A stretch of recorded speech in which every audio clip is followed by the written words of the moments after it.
What's up, guys? It's KB. Make sure you subscribe to the Underground Sports Philadelphia YouTube channel. Click the bell icon down below so you don't miss a single video from us. And thanks for tuning in to another video from Underground Sports Philadelphia. Now let's get into it. Philadelphia, baby, you're gonna love it. Best sports fans in the world. Actually, the worst, but that's what makes them the best. Welcome back to Top Bins, the show bringing you all the action from Premier League and SerieA, England and Italy. I'm your host, Matt, joined by my co-host, Dom. Dom, how are you tonight? I'm great. Boy is beaming. I'm great.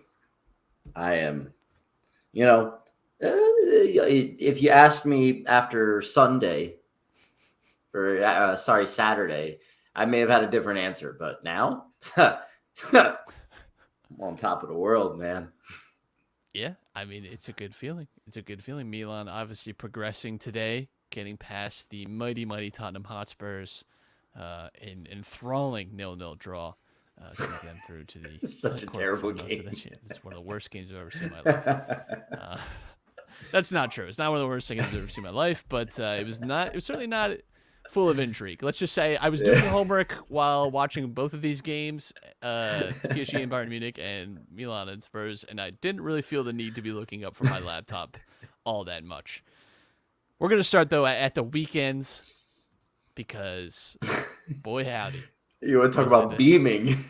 Was it a nice weekend? Smoking that fucking Ten Hag pack, bitch. What's up with the title race? What's up with the... what's that? They're going to win a quadruple? Oh. Why don't you hold fucking 7 goals on your nuts? Christ. Listen, No, I couldn't believe it when I saw it, dude. Like, Liverpool I 7, thought this was going to be way closer. Manchester United 0. It's one of the results of my lifetime. Even going back to last year, which I'd love to remind people, beat them 5-0, beat them 4-0. Great times, great games. And last season was a little different because Liverpool were so much better. This one felt so good because all I've had to listen to, and I've had to say it myself over the last 2 months, is like, oh man, United, they're back. Like, they look so good. Like, the mentality is there. They won the League Cup. Like, they're way ahead of schedule. Like, this team could be really a threat next season. Like, I don't know if they're going to win the title, but man, they're in a really good way. And it just all came crashing back down to earth. I'm so happy as a Bruno Fernandes hater that everyone has caught on to this guy, that this is a fraud, that he's a cheat, he is a whiny baby, and I'm so glad that we're having public discourse about it.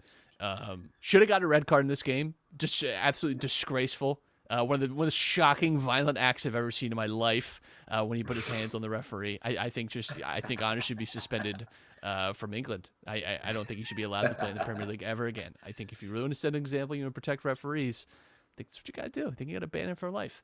Just a little hyperbole there, but I'm sorry to any United fan listening to this, but I'm also not sorry because I had to listen to it my whole life. There's nothing that brings me greater joy than getting one over on United in some way. And I love that we handed them such a heavy defeat. Big picture, I don't know that this game matters all that much. Because, truth be told, it's just, at the end of the day, it's just 3 points for Liverpool as they're now trying to round into form a little bit and make a play for top 4. Somehow if Liverpool find their way into the Champions League next year, I have no clue how they've done it. I really don't. They're only 3 points out, still have a game in hand over Spurs, who just got knocked out of the Champions League. I'm sure Liverpool will be out of the Champions League this time next week as well. So both of them will really only have the league to play for. They still have to play each other. Then there's obviously Newcastle and Brighton to account for. Even maybe a sneaky Fulham run. Who knows? But yeah, I don't know that this changes much for Liverpool. And for United, it's a damaging result because I think more than anything, we've seen games get away from teams sometimes. That can happen. I think I've never seen, especially a top-level team, each player sort of check out mentally to such a degree. You didn't see that last year? They didn't check out like that. They were just outplayed last year. It was just they were just disorganized, and Liverpool were just a much better team in those results. This was a genuine meltdown that you don't see this. I think it comes at a point too where Manchester United won 18 out of 22 games coming into this. And we're clearly on a different bend of form, and we're bending upwards, through their form table, and we're clearly a team that is going to be doing well this year, and it's still going to have a good season. This result not standing, like United are still very likely going to finish ahead of Liverpool, and will almost certainly finish with more trophies than Liverpool unless something really magical happens in the Champions League for Liverpool, right? So by and large, United are going to have the more successful season. It doesn't feel like it in this moment, maybe, but still, they still have the Europa League to play for, still in the FA Cup as well. I don't know. There's still a lot of positives to take away.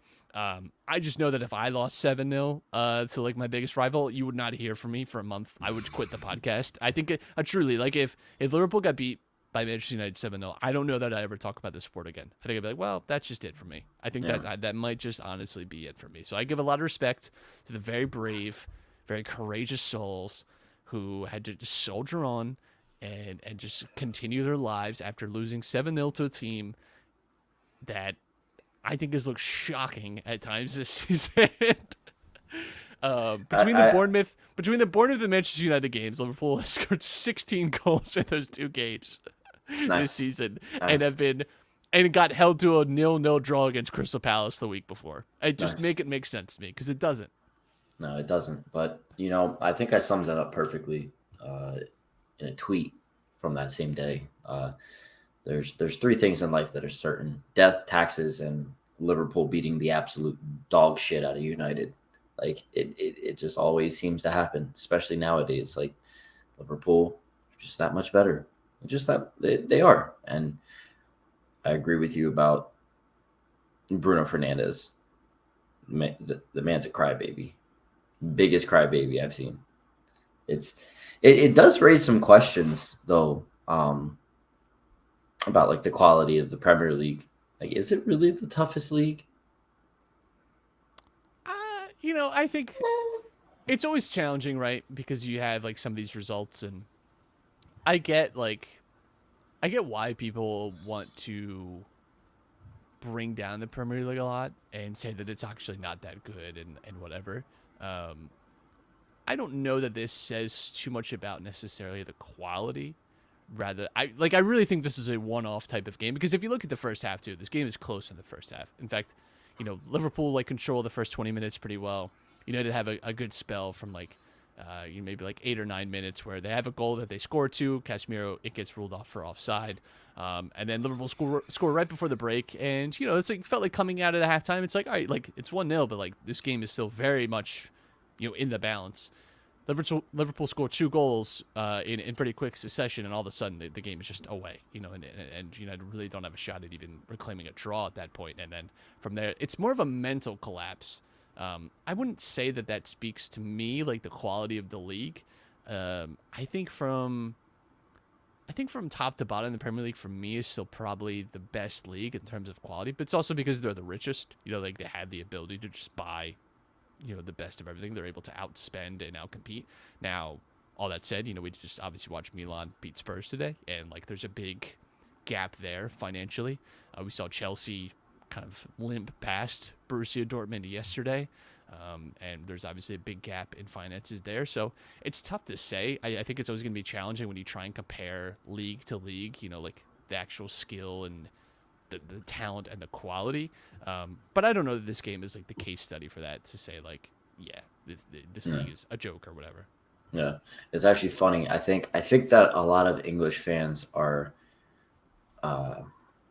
starting to be a lot more conscious about how a club is ran, because the narrative around Milan after this win, and news coming out of how much they spent on their back three plus Magnan being only 50 million is people are wow, that's a well-run club. And not by choice, though. Yeah, it sounds very weird to me. You know what I mean? To the Milan faithful. But I've just never seen a lot of English fans say that. A lot of Prem fans are always spend, which has been the MO of the league, like you just said. So I don't know. It's it's funny because I guess I was talking more about like the physicality of the league. Like they'd say it's the most physical league, it's the toughest league to play in because of that. And like you still have all these players that do dive and simulate and all this other stuff. You see just as crunching tackles in Spain and Italy, first and foremost. I think So actually like the quote unquote toughest league is like by like fouls and by like physical is France actually. So it's tough. I like again, physicality is such a strange thing to define because what does that mean? Because no matter what league you're talking about, there are like high level athletes. yeah. Now I do think like certain leagues, especially like the most I think stark in my lifetime has been the difference a lot of times, not always, but a lot of times between like there are certain Spanish players that I think have come here, and the emphasis is much more. It reminds me a little bit of the NBA, where the emphasis is much more on skill rather than physical tools, right? I think a player with better physical tools can make it in the Premier League and find a niche. Whereas if you just have the skill, like you need to be able to hold your own, right? You still need to be strong. Speed is not as important, but it is like a nice skill to have. But definitely like your physical strength can definitely be a really important. Like if you have a slight body frame, there are not a ton of like players in the Premier League that have really found success there. You know what I mean? Like think of all like the best like goal scorers or creators. A lot of these guys are not like very slight figures. You like I'm just thinking off the top of like Ozil and David Silva, the only two like guys off the top of my head that are like on the thinner side. They're on a little bit, you know, like that aren't like bigger. Like De Bruyne is like a big player, right? Like a big, like you can tell he has like physical like gravity about him. But you're not talking about like crazy height either, like a Peter Crouch, like from years ago. Like Oh yeah. Like I'm saying, you know like what I your mean? like your body size is like atypical for what you think of for like an athlete, right? Like those are the only two I think that come to mind in terms of like high level play. And I mean, even in my lifetime, I've seen Liverpool players like Iago Aspas. It's like a great player in Spain, like very important to Celta Vigo. Came to Liverpool and looked just completely out of his depth. Luis Alberto, you know, and he was very young, but he was at Liverpool, came from Barcelona, and then it ends up at Lazio, and we've seen him kind of progress and physically progress a little bit too. But is a much more like effective player at Lazio. Might even see it with someone like Paul Pogba, right? Like where the Italian league is maybe slightly slower. It's a little bit less the pace of game is maybe a little bit slower. Someone is able to process and use the fact that they have like this great first touch, great passing range, great passing ability. Maybe they're not as relied on to do as much work rate stuff. Who knows? Like it's always hard to say. Like it's very subjective too. People cannot remain objective when they talk about these things because naturally whatever league they watch the most or whatever team their favorite team like league is in, that's like what they're going to say is the best. Of course, you're like, why would they say any different? No, I think I even though I would bias towards I would have bias towards SerieA. I think just more parity between the leagues. I think just for people to understand, like the top teams in all of the 5 top leagues in Europe, they're all competitive with each other. That there's a little more parity than people think. Because I mean, you see guys like, I'll just use an example from what I saw today is like, you've got guys on Milan like Brahim Diaz, who fans of SerieA will say like he's too weak. He has a weak, like bad body frame and stuff like this. But you see him go against this Prem team, which is a top 4 team in the league, and is supposed to have this physical presence about them. And he held his own, and he's the one. He was the difference maker in the entire tie. And today, even though it was a boring game, like he's not getting knocked off the ball. He's drawing fouls. He's running down people, getting around them. So I think like you have to find that balance between, physicality and finesse, right? And have that proper like mix of both. Like you mentioned Kevin De Bruyne, that's, like you have that perfect mix of both. And that's what kind of sets you apart from everybody else. When you have that, that's something special. When you could put a team of a bunch of players like that, that's when you win a bunch of trophies. Yeah, somewhere between Adama Traore, right? Like you're gonna find. Yeah, like a Holland, right? Like he has some pure brute skill, and then he has like crazy physicality. So Yeah, Haaland is a great example of like physical traits, like physical tools, and he certainly has skill, right? But like what he's able to do, like physically overpowering defenders, and he has obviously like good intelligence as well, which helps. Like he makes good runs, and but the speed and the power. I'm thinking power too within like how he shoots. Like he's a guy that I don't know that he hits the finesse button all that much. He is a very much just loaded up and go, which is a critique of him at times too, is that he sometimes in situations where he could probably use a more delicate touch is very prone to just trying to smash the ball.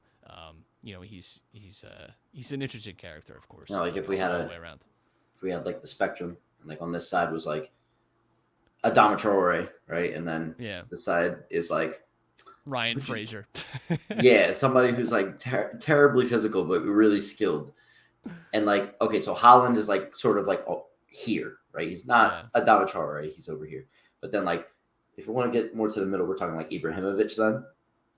Yeah, Ibra and Haaland I think have a lot of comps simply because they're just like tall, physical guys. But Ibra I think had the very rare combination of physical with like technical ability. Like definitely more technically able than Haaland is, at least at this point in Haaland's career. I don't know that Haaland is ever going to develop in the way that Ibra, like the things Ibra was able to do at his size are like just not typical. That was part of the reason I think why he obviously had such an interesting and enduring career. Let's talk a little bit about this. Yeah, which is fine. I don't mind the tangent. So shout out to that. First time this century, by the way, just before we step away from the game, first time this century that 3 players have scored 2 goals in a match. So that's nice. That's nice in the Premier League era to do that. This year might suck, but always have that. They say like banners fly forever. There's your trophy. YouTube banners fly forever, and so do YouTube compilations. I will bookmark the first highlights of those and just revisit those in the dark times. Did you see the tweet? It was David De Gea, the art of goalkeeping. And then it was just the video of him getting scored on 7 times. Well, Wout Weghorst also touched the "This is Anfield" sign and had an absolutely hilarious reason for why he did it. He said that he was trying to stop Virgil van Dijk from touching the sign, as like a playful thing. He's such a liar. I mean, it's all you got to call it 4K, brother. I don't know what to tell you. All the past quotes saying how he wanted to always play for Liverpool and this and that. I mean, brother, I get it, but you can't be doing that. I mean, Jesus Lord. Tough scenes all the way around. Hey, you know what better way to rebound than Real Betis tomorrow night? We'll figure it out. We'll figure it out, guys. Don't worry. Arsenal 3, Bournemouth 2. If it wasn't for Manchester United and Liverpool, this would have been the game of the weekend. I think it still probably is in some ways the game of the weekend in terms of impact on the title race and storyline and drama. Goal within 10 seconds. You don't get that very often.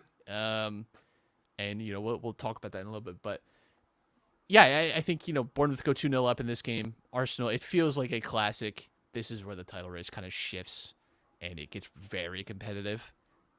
And, you start to maybe ask some questions. And now that they're back in Europe, too, like, you could already hear the narratives being formed. Like, I could hear myself writing them. But, they fight their way back in this game. Reece Nelson, I'm going to be very honest. I'm going to be so honest. I'm going to be very honest, so honest, the most honest I've ever been, naked in front of you. Just imagine that. I didn't know Reece Nelson was still in Arsenal. I thought he was loaned out again. I maybe just hands up. I had no clue Reece Nelson. He's the one guy out of that whole group that is still at Arsenal. Like you're talking about, like Chuba Akpom, Alex Iwobi, Willock, like all of these guys that came up with Reece, and everybody's gone except him. And like the amount of joy I saw from Arsenal fans online when he scored that goal and he was the reason they won. I mean, he's gaining the confidence of Arteta to at least get some playing time and be in the senior team. So, anybody who's been with Arsenal for a while shed a tear. I was happy to see it. Yeah. So last year he was on loan at Feyenoord. I remember him being on loan at Hoffenheim. But that was like 4 years ago now, and I guess it had been in Arsenal in the meantime. He was just a player that, I remember hearing so much about. He was like a very like high profile like youngster, and there's a lot of like hype about him, but sort of just fell off, as it happens. So I mean, it is poetic in some ways too that he has this massive moment. It was a absolutely insane goal too, by the way, to Brilliant. win it. I mean, Brilliant. just unreal. And you obviously hear the crowd reaction too. I mean, it's one of those moments that you can't help but feel like some goosebumps for, and like, what, damn, yeah, it's pretty special. It was a really, really special moment, and it was great to watch. I was really happy too because it wasn't on like my cable TV, but I was watching. I don't even remember what game was on before this, but it cut to this game. If that game ends, it switches to the other one for the last like 5 or 6 minutes. I was so happy they did because I got to see it in all of its glory. And so shout out to Arsenal for what is likely to be an iconic win. I think they're on the way to winning a title this season. And should they win it, this is, I think, one of the games that will be sort of in the highlight package, right? When they're showing them at the parade or whatever, showing the lead up to the final game when they've clinched the title. Like, these are one of the moments I think that will It's really been getting more and more real, and the doubters are sending more and more doubt, out into, what they're putting in the media and this and that. And if you want to be a title winner, you have to beat teams like this. You can't drop points in these types of games. And it looked like Arsenal was just about to drop those points, and all the questions were coming up. Like you said, you were starting to write down narratives, and you could see them already. And then, they have that heart, and they fight back. These are the types of games that define league winners. That's just plain and simple. And I think a lot of pressure is lifted off of Arteta's shoulders, off of the team's shoulders. I think, it's starting to seem real for more and more of the team. And this is something that could spur them to not let this up. I don't know that it releases pressure necessarily. I think as long as you're in a title race, there's always pressure. And the fact too is that they play after City a lot.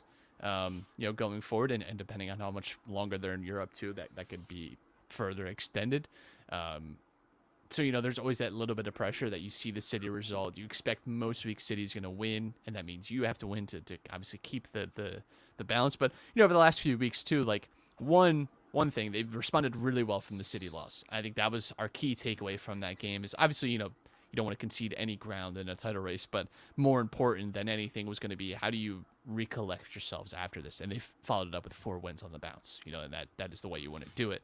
But you had that really crazy game against Aston Villa too, right after the Man City game. And they went 1-0 down in that game, level it, then they're 2-1 down, had to crawl their way back into it. So I like that they've shown the ability to like combat adversity. That is is an intangible thing that I don't know.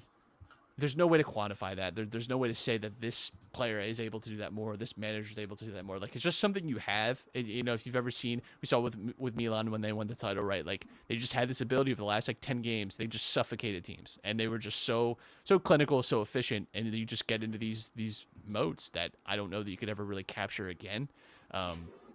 And yeah, it just happens in not just this sport, but a lot of sports sometimes, where it's hard to explain, but momentum and confidence are an incredible thing. So, I one thing though from this game is, Bournemouth scored 10 seconds in because they have this great kickoff routine. Is it time for teams to really put in the work to kickoffs? Because we've seen so much over sports in general over the last 10 years has been on the margin stuff. What is the best way? What is the best sleep that we can be giving our players? Nutrition. We've seen clubs work on throw-ins, right? That was a big thing over the last 4 or 5 years. Has been certain I know Liverpool hired a throw-in coach, and these moments that are very key in the game. Now you only have a kickoff. Hopefully you only have one kickoff. Ideally, that's it. Just to start either the first or second half. But kickoffs, you're going to have at least one. It is a guaranteed thing to happen in the game. Maybe, start getting a little creative. Start thinking out ways that you could at least work it into, an advantage or get the ball into an advantageous area. You see a lot of title winning teams. They have some type of strategy at some points. Like Milan did it a few times last year. Rafael Leao scoring in 23 seconds. And Milan did it against Barcelona years ago in the Champions League. Uh, if it can be done in a football simulator, I think people should be able to like look into doing it in real life. I know PSG did it a few times as well with Mbappe, and you obviously like Yeah, if you have they speed, did. you're able to really like shift the balance in your favor. But I thought it was a brilliant opening play. I think, and it's not the first time I've seen Bournemouth do that either. I know that they've had another like kickoff routine like that. I just think, listen, like it's a great way to catch a team off balance very early on. You're an underdog. It reminds me so much of in the NFL when teams go for like onside kicks or something, where it's like there's always that threat that it could be there. It's obviously different because it's more of you're like guaranteeing that you're going to do it rather than you're sort of. How about faking a punt? Yeah, Sort of like that, it's like, some of that going for fourth down. Like it's these Yeah. kind of like these plays that maybe you do if you're desperate, or maybe like, listen, like this is the way that we're gonna have to win. I think it's a great way to sort of shift the balance a little bit. Now it's so low probability, like scoring a goal in general is low probability. Like, it's nice to say after the fact that more teams should do this. Like, why isn't every team scoring off kickoff? I don't know. Like, I'm sure every team would love to score off kickoff, right? But I do think that you could endeavor maybe a little bit more to get a bit creative and try. Because listen, like a lot of times teams will try and like the other like routine I think we see very often is teams will kind of hit it long and try and pin them into a corner. Like it's like a rugby style type of play where they try and just like close them in their like third, try and force like a turnover and have possession in the final third in some way. But yeah, like a forecheck in hockey. Similar, yeah, exactly. Yeah. Like I like that we're getting very cross sport in our in our analysis tonight. I love it. So yeah, great win by Arsenal, and for Bournemouth too, not great either though, because they had the ability to at least hang on for a point in a tough spot, and they could really use all the points they could get. Really, every team at the bottom of the table could use all the points because it was another fantastic weekend in the relegation fight. Nottingham Forest and Everton played to a great 2-2 draw. Not totally expected, if I'm being honest, because these teams have not been great offensive, sort of powerhouses. They've not created a ton of goals, a ton of chances. Everton at this stage too, they had 3 points, concede, and it felt like Nottingham Forest were gonna find a winner. They ultimately don't, but they share the points. For Everton, it keeps them in the relegation zone. It ensures that Nottingham Forest will at least spend another week outside of it. And again, we just continually have these big matchups at the bottom. And then Southampton beat Leicester 1-0. Really important game because Southampton making up some ground. I don't know that they're going to stay up, but it is certainly a different spot than they've been in for large parts of the year. They had that obviously really good result against Chelsea a few weeks ago. And since returning, from the break, they've had a few moments here and there of some bright spots. Largely speaking, still a lot of losses, but Southampton are at least making a case for themselves and dragging Leicester into the mud as well. Because one thing we've talked about is that from 12 down in the Premier League, I don't feel totally comfortable. Nobody's safe. Crystal Palace, I think, are probably safe. But like, Wolves, Forest, Leicester, West Ham, Leeds, Everton, Southampton, Bournemouth. I honestly don't know that there's no team that I'm like 100% certain is staying up. Even Crystal Palace is like I'm not 100%, but like I feel pretty good. Crystal Palace is within the Premier League next year. Man, like it's exciting because like, I know not for the fans of these teams, but for someone more as like a neutral in this situation, it's nice. And I would just like to welcome West Ham to the relegation battle as well. They got absolutely thumped by Brighton 4-0. One of the only teams at this bottom like third of the table that has not changed manager. David Moyes is still in charge. The only other team that has not changed manager is Nottingham Forest with Steve Cooper. Everyone else has made a change. Everyone else has been like, listen, this is, and Leicester, I should say as well. Although that is certainly not certain either. Brendan Rodgers is teetering a little bit.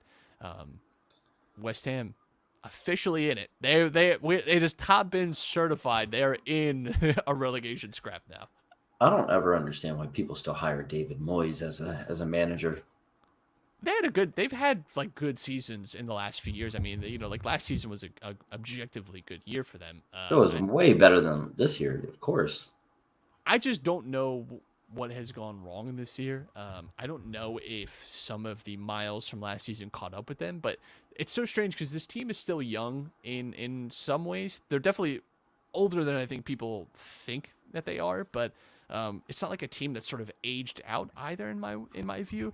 They have been unlucky with injuries at times, but so many teams have. I don't know that that's an excuse for being, for 6 months now being just not a good team and losing to some very bad ones. But yeah, the midfield is a big question mark for me with West Ham, and has been for some time now, because it feels like it's been a position in an area that they've never really like prioritized in a meaningful way. And I've never been like totally sold on the fit, but I mean, you look at the names on the team sheet, and you don't think that this is a team that should be going down. Like you kind of sell yourself with like, well, they have so much talent, but famously West Ham when they went down in the early 2000s was another team that people pointed to and said, well, they're just too good to go down. I don't believe they will. Well, they just might.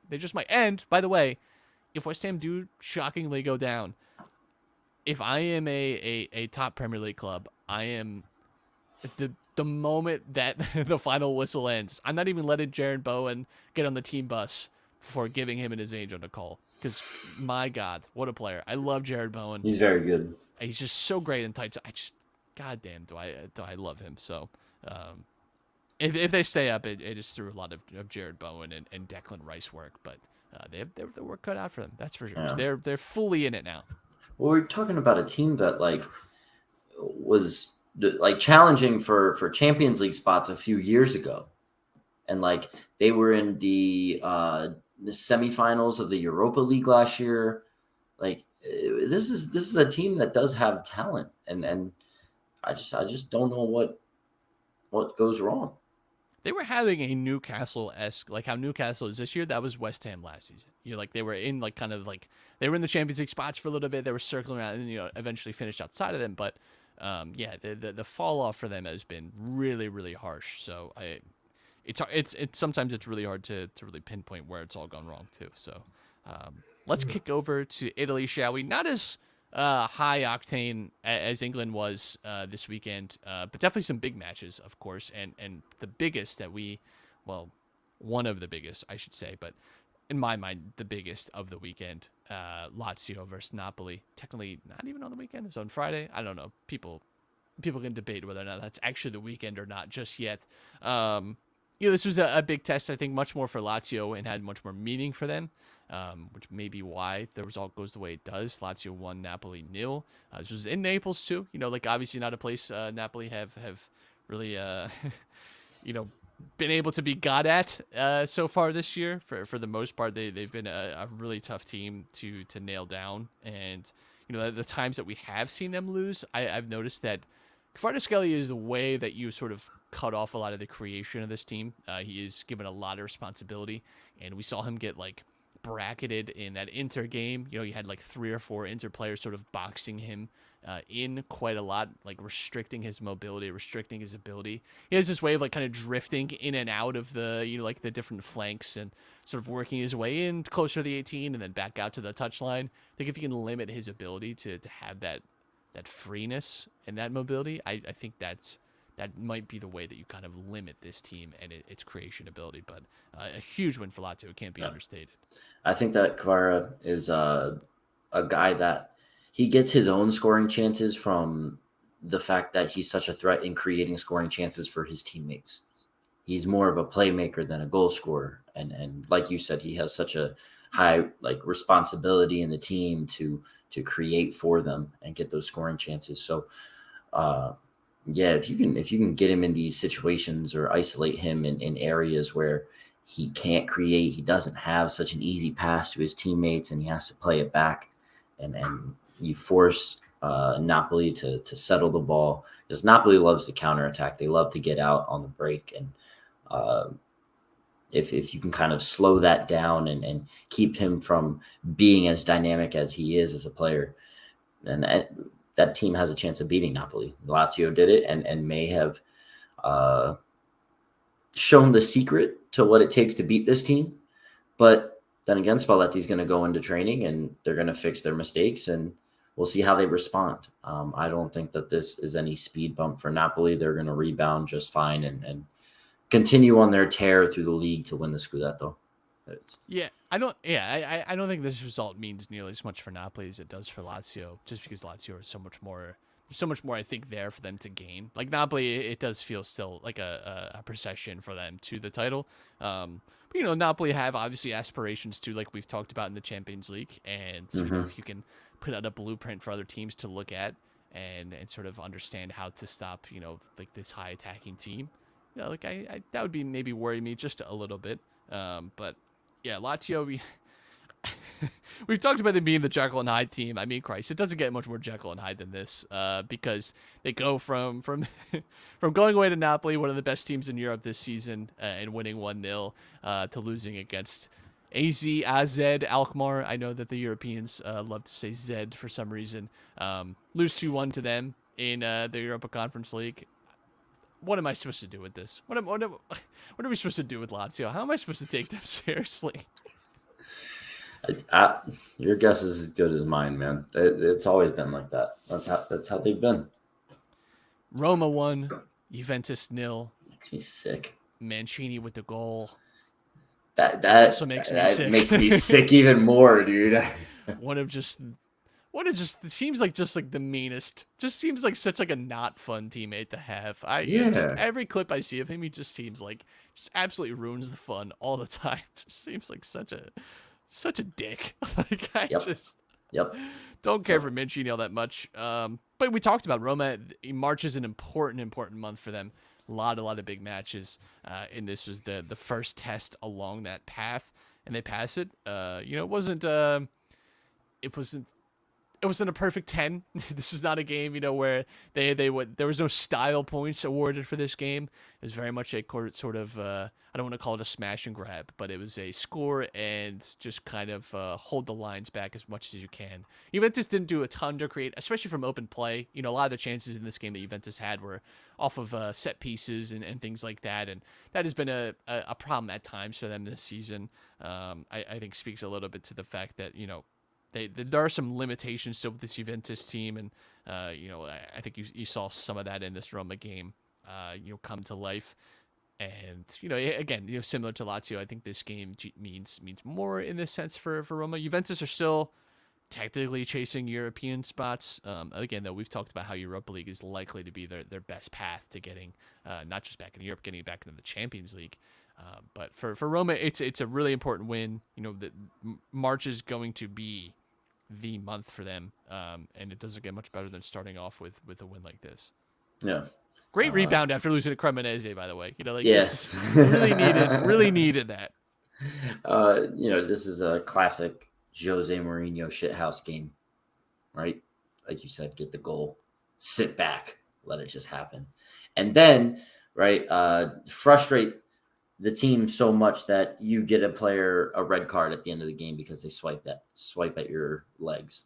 I mean, Mancini made the most of it. So again, it makes me sick to see that. But a lot of controversy coming out around Juventus too that I saw online. A lot of people talking about and questioning Bonucci. It seems to me like the Juventus fan base doesn't even like him anymore. They're tired of him. They hate his BS and racismo. He does seem a little, where like Chiellini was a little bit more quiet and sort of, it's like the difference between showing and not telling, like in movies where like a good movie shows, doesn't tell.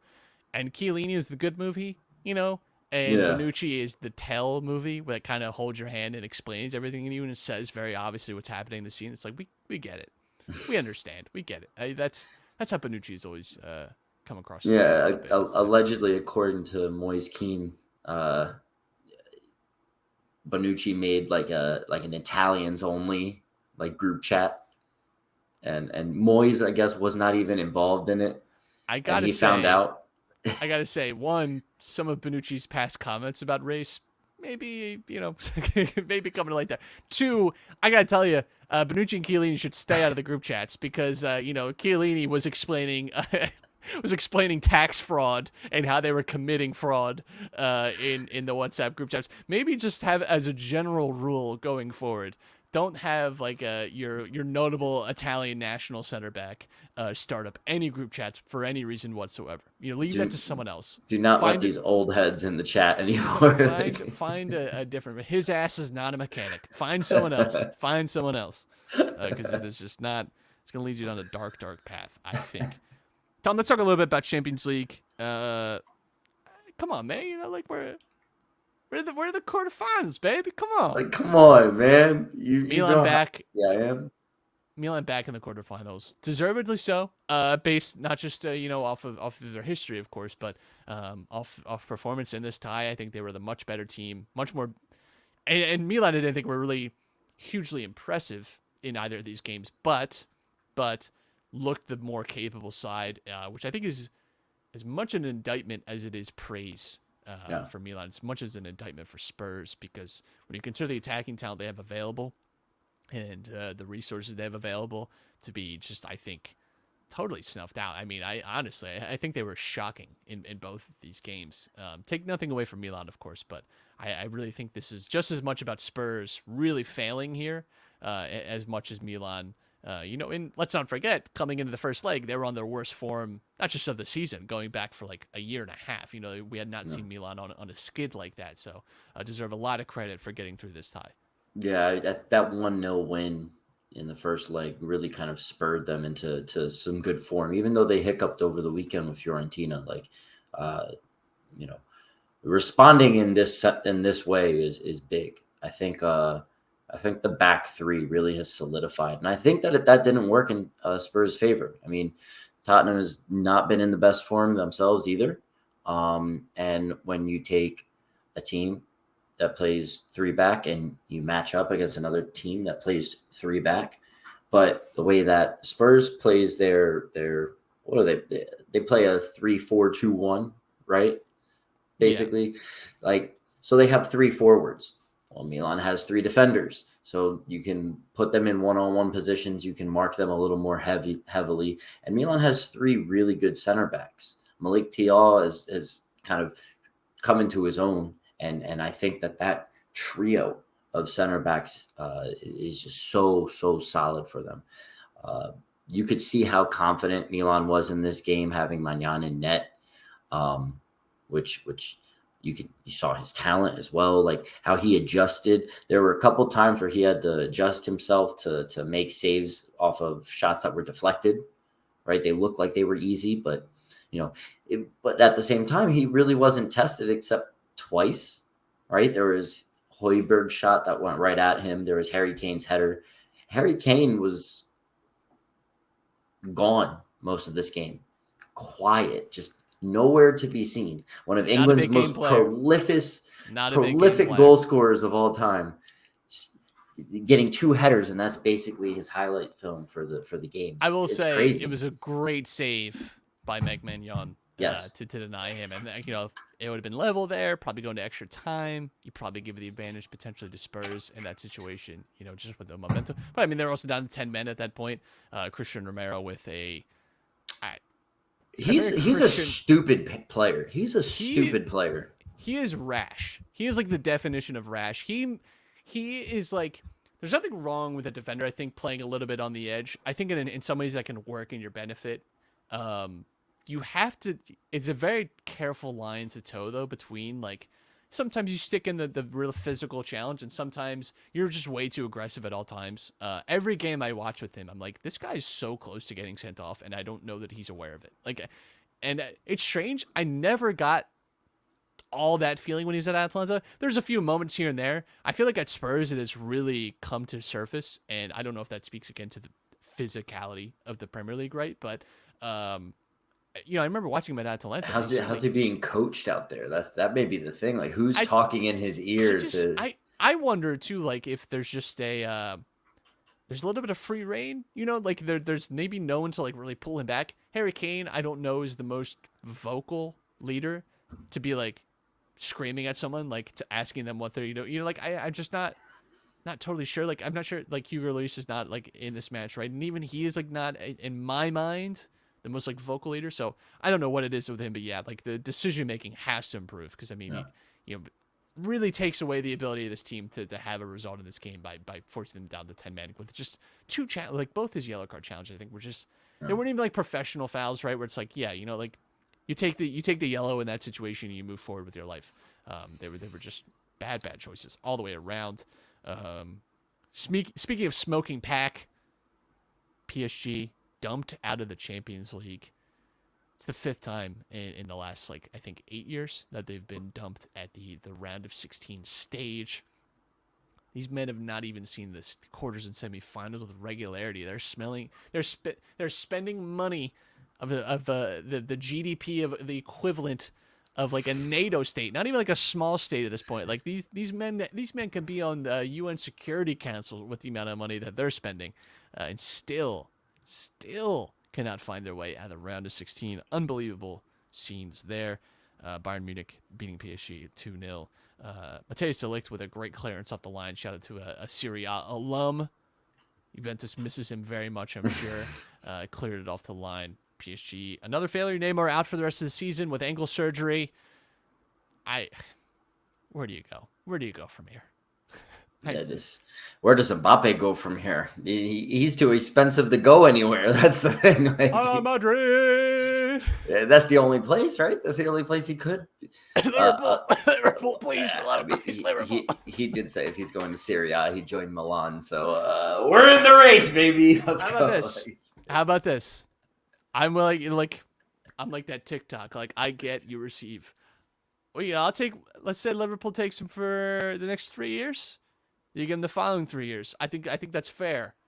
We get him to 27. You get 27 to 30. I think little Mario Balotelli the Crips and Bloods meme. Here, put your left hand up. Put your other hand. No, that way. There we go. All right, you gotta work with me. I don't know. I'm on mirrored mode. Truce. Oh man, it's kind of tough to see him. Because there's been a lot more smoke recently too about not just Mbappe leaving, but PSG with this wage bill situation that they have to trim down the wage bill a lot, and Mbappe is a big earner, and could potentially be gone. It's even led to discussions about Neymar. There's even been like talk about like buying out Neymar's contract and letting him. You do not want Neymar. No. If this was 2017, yeah, you want Neymar. You do not want Neymar anymore. Just past it physically. This is a reoccurring ankle issue. He's missed 50%. He's literally 50-50 on whether or not he's played for the last like 4 years for PSG. Like it's just not worth it. Like he just is not. He's a brilliant player when he's healthy, but like. Well, I don't know how many more years he has left. I think I was just speaking more on the fact that it seems like PSG may have to liquidate some players, and that's more likely now. Just a year or two, Renato Sanchez finally coming home, right? Yeah, there we go. That's more like it. Now you're speaking my language. He is finally coming home. So it's me, a sicko, enjoying that. So, like I mentioned earlier, Chelsea getting past Borussia Dortmund, 2-0, 2-1 on aggregate. They're through. A little dicey game. I didn't think Chelsea were wildly impressive, but they get through. That's what matters. So they're through to the quarterfinals as well. Benfica through as well. Club Brugge firing Scott Parker off the back of that defeat. Rest in peace. Sweet, handsome prince. I don't know what to tell you, but he could just model. He doesn't have to coach. He could just kind of hang out. He doesn't one have of the to best dressed coaches I've ever seen. And like someone just needs a close friend of his. And this is talking about. Listen, man, like you're hot. You don't have to do this. Like you could just do anything else. Like do reality TV. You could just go work on Sky Sports. Like they'll give you the job. You don't have to do all this extra stuff. Like you don't have to work as hard as you are. Let's look ahead to the weekend. Not as big as a weekend. At least it doesn't feel that way. We'll see, obviously, in the rear view mirror what it's looking like. But you've got some intrigue at the very least. Liverpool versus Bournemouth, the first game of the weekend this Saturday. That's looking nice. West Ham versus Aston Villa. If you're looking at West Ham trying to reclaim some spots, but Aston Villa definitely been an improved team. since moving to Unai Emery, and have gotten some really good results. Found a little bit more consistency overall. As far as the title race goes, you got Crystal Palace versus Manchester City on Saturday, and then Fulham versus Arsenal. A little bit of London derby for you early Sunday morning. Kicking over to SerieA. Let's just take a look at what we got this weekend to look forward to. We've got Napoli versus Atalanta. Oh, wonderful fixture there. Bologna versus Lazio. That's not too bad. Bologna's not that bad of a team. Bologna chasing some European spots. A lot on the line for Ricardo them. Orsolini playing very well for them.